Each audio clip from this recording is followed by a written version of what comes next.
अनिकेत की जिंदगी किसी खास मोड़ पर नहीं थी। एक नौकरी, एक परिवार और रोज वही तयशुदा जिंदगी।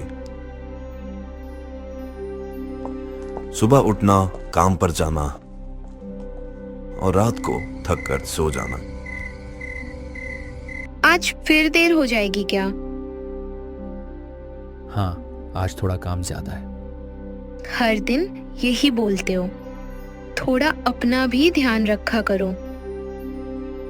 अनिकेत कुछ नहीं बोलता, चुपचाप चाय पीता रहता है।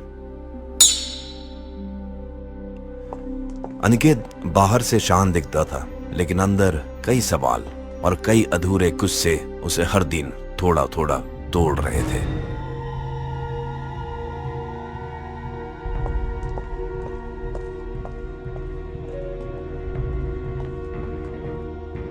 अनिकेत, ये काम अभी तक पूरा क्यों नहीं हुआ?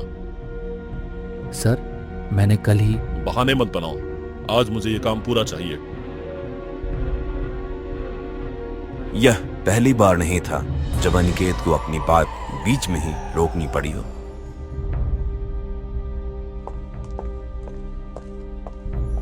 ऑफिस से लौटते वक्त अनिकेत ने सड़क किनारे भीड़ देखी। एक गाड़ी हादसे का शिकार भी थी। लोग बातें कर रहे थे, कोई फोन पर, कोई चुपचाप खड़ा था। अनिकेत भी कुछ सेकंड के लिए वहीं रुक जाता। तभी अनिकेत की नजर सड़क किनारे पड़ी एक चीज पर गई। एक छोटी सी धातु की मूर्ति।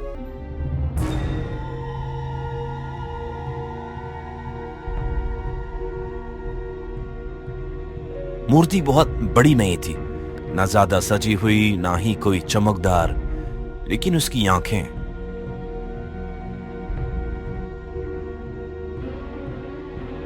कुछ पल के लिए अनिकेत को आसपास की आवाजें कम सुनाई देने लगी। भीड़, सड़क, सब जैसे पीछे छूट जाता है। अनिकेत को खुद पता नहीं चलता कि उसने मूर्ति कब अपनी जेब में रख ली है। उस शाम अनिकेत अपने साथ वो मूर्ति लेकर लौटा, एक ऐसी चीज जो अब उसकी जिंदगी बदलने वाली थी।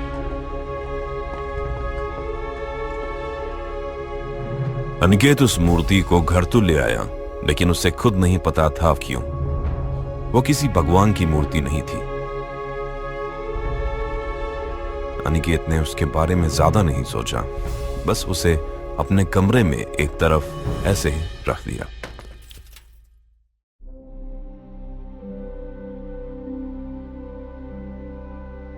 ये कहां से लाई?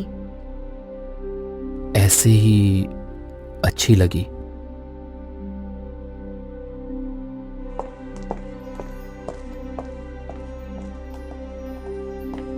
उस रात अनिकेत देर तक मूर्ति की तरफ देखता रहा।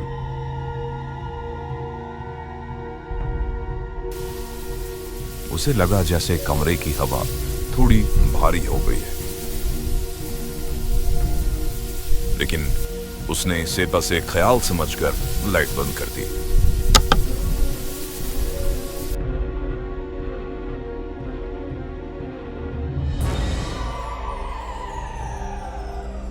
तुम्हारी वजह से ये गड़बड़ी हुई है, अब सफाई भी तुम ही दो। हर बार मेरी ही गलती क्यों होती है? तुमने भी तो। बहाने मत बनाओ, काम करना आता है या नहीं, साफ बोलो।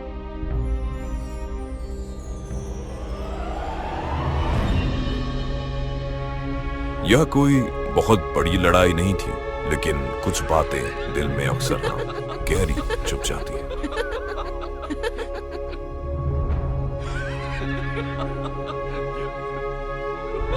घर लौटते वक्त अनिकेत के दिमाग में वही शब्द बार बार घूम रहे थे।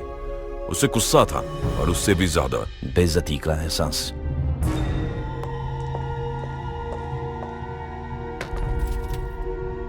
आज बहुत देर हो गई।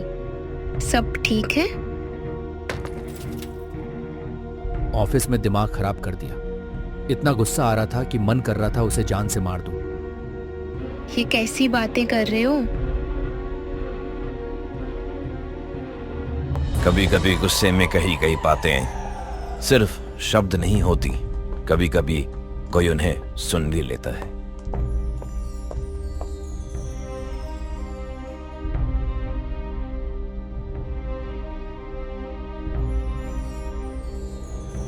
ठीक है, ऐसा ही होगा।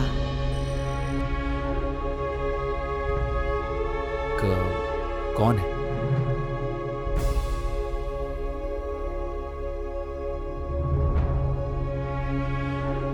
आवाज न गुस्से में थी न धमकी जैसी, वह सिर्फ एक स्वीकृति थी।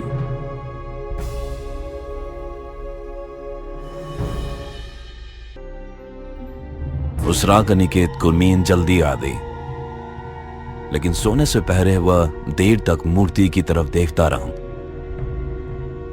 जैसे कुछ समझने की कोशिश कर रहा हो, और देखते ही देखते उसकी आंखें बंद हो गईं।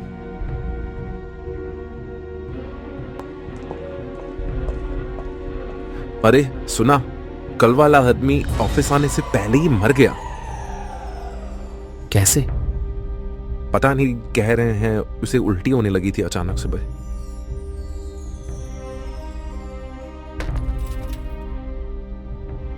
उस पल अनिकेत को अपनी कही हुई बात याद आ गई, और उस आवाज की भी।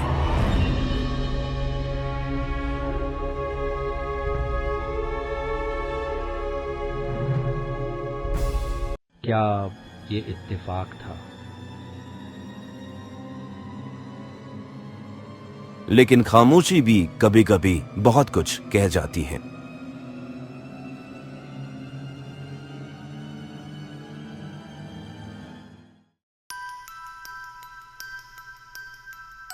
अनिकेत ने किसी से कुछ नहीं कहा, बस अपना फैसला खुद कर लिया। आज से उसका मंदिर सिर्फ एक ही मूर्ति का था।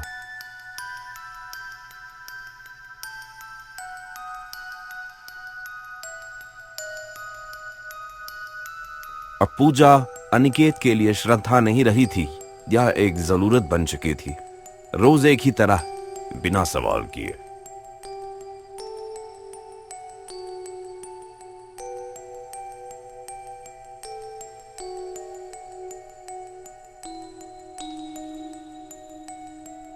उस दिन अनिकेत कुछ अलग लेकर आया।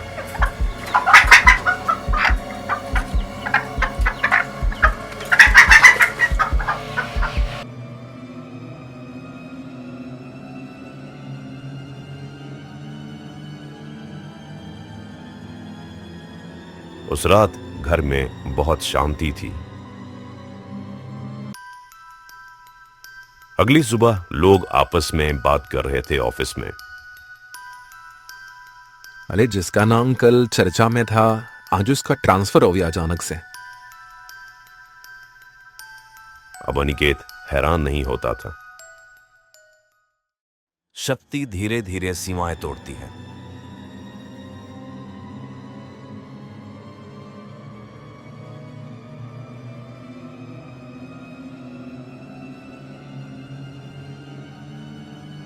अनिकेत बिल्ली को गोद में उठाता है, घर के अंदर ले जाता है।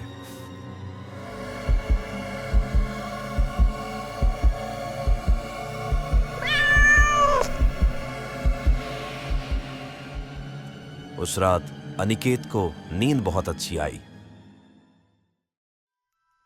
अनिकेत आईने के सामने खड़ा था, आंखों में अजीब सी चमक, लेकिन चेहरा सूखा हुआ। अब अनिकेत का शरीर भी बदल रहा था। भूख कम लगती थी, लेकिन कुछ और उसके अंदर जगह ले रहा था। सुबह बहुत जल्दी अनिकेत घर से निकलता है, हाथ में एक बोरी लेके। इस बार वह बाजार नहीं गया। अब तो वह यह भी नहीं सोचता था कि क्या सही है और क्या गलत। पिछले कुछ दिनों से बहुत अजीब चीजें हो रही हैं। अनिकेत के आसपास जिंदगी धीरे धीरे बिखर रही थी। उसकी पत्नी मंदिर के पास से गुजरती है। वह रुक के अंदर झांकती है। उसे कुछ समझ नहीं आता क्योंकि कोई भी भगवान की मूर्ति नहीं थी, सिर्फ एक मूर्ति। उसे कुछ समझ नहीं आता लेकिन डर लगता है। अब अनिकेत सिर्फ देता नहीं था, वह मांगने भी लगा था।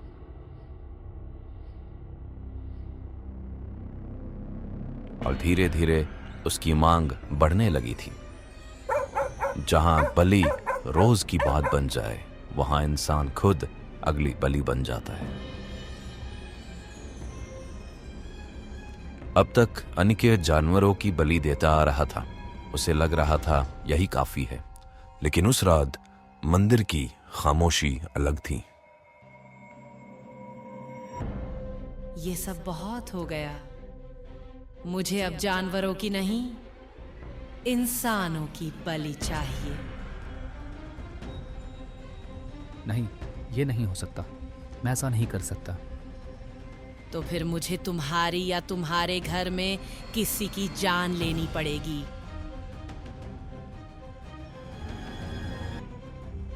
अनिकेत ने उस बात को अनसुना कर दिया। उसे लगा शायद यह सब उसके दिमाग का वहम है। वह ऑफिस चला जाता है।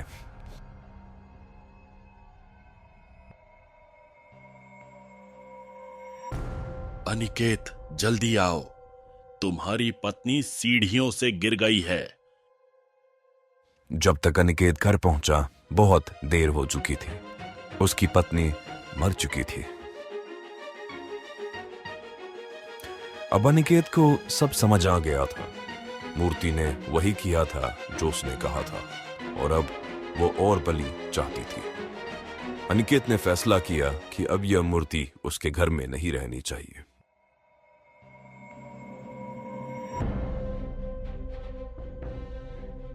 डर और पछतावे में अनिकेत मूर्ति को नदी में फेंक देता है। पानी में तेज आवाज, मूर्ति डूब जाती है और कुछ पलों में सब शांत हो जाता है। अनिकेत अपनी गाड़ी से घर लौट रहा होता है। सड़क खाली होती है। उसे लगा शायद अब सब खत्म हो गया है, शायद अब वह बच गया है। लेकिन तभी वह रियर मिरर में देखता है और पीछे की सीट पर वही मूर्ति रखी है। अनिकेत का चेहरा डर से भर जाता है। अनिकेत घबराकर आगे देखता है। सामने से तेज रफ्तार ट्रक आती है। उसे संभालने का मौका नहीं मिलता और एक जोरदार टक्कर के साथ सब खत्म। अनिकेत उस हादसे में मारा जाता है।